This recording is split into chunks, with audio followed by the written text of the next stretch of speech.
We are following continuing coverage of breaking news from the Caribbean this morning. A devastating earthquake has rocked the capital of Haiti, toppling everything from shacks to the headquarters of UN peacekeepers. The streets are littered with an unknown number of dead and injured as strong aftershocks ripple through. Fox's Ainsley Earhart has more. Complete chaos and devastation. The U.S. is dispatching disaster rescue teams to the Haitian capital of Port-au-Prince following a massive 7.0 magnitude quake. I mean, the house that I'm in right now up on the mountain rocked back and forth. I thought it was going to fall over. The loss of life expected to be significant. Secretary of State Hillary Clinton says the U.S. is in the process of gathering information. The United States is offering our full assistance to Haiti and to others in the region. We will be providing both civilian and military disaster relief and humanitarian assistance. There are reports a hospital has been destroyed, so have homes, many belonging to the affluent and poor alike. Bodies can be seen buried under rubble, victims crushed in the blink of an eye. Aftershocks are being felt. The U.S. Embassy in Haiti says communication is spotty at best, and it's been tough coordinating with the Haitian government. Embassy officials say that they're also in the process of trying to account for all Americans. Our prayers are with the people who have suffered, their families, and their loved ones. The United Nations has a 9,000-strong peacekeeping force in Haiti, which has been there since a rebellion in 2004. They could be asked to step up in order to police the city.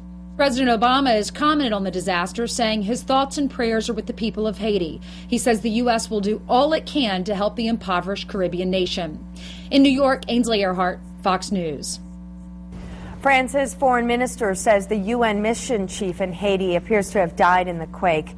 The U.S. Geological Survey says this is the strongest quake in more than 200 years in what is now Haiti.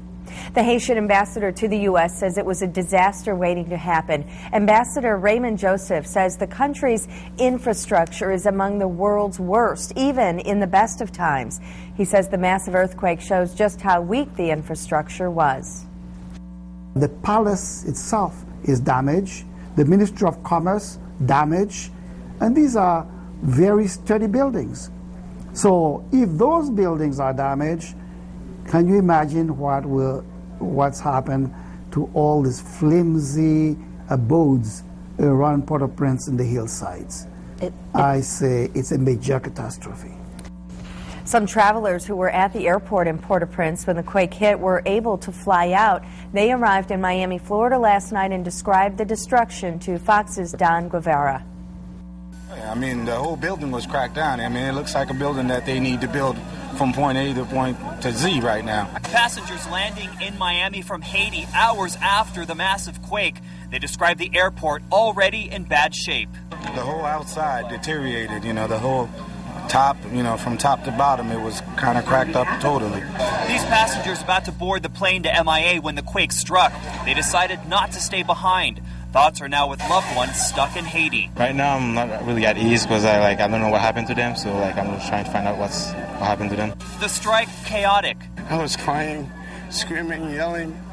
And a gentleman, had my passport, and when I was looking for it, he said, "Oh, I have it." He was bad. It was a big shake. I mean, we actually thought it was something that hit the building, but it turned out it was an earthquake, and it was only after the event that we realized that it was an earthquake. But the full aftermath still not known. I'm just going to try to call them and get through, and hopefully they're okay.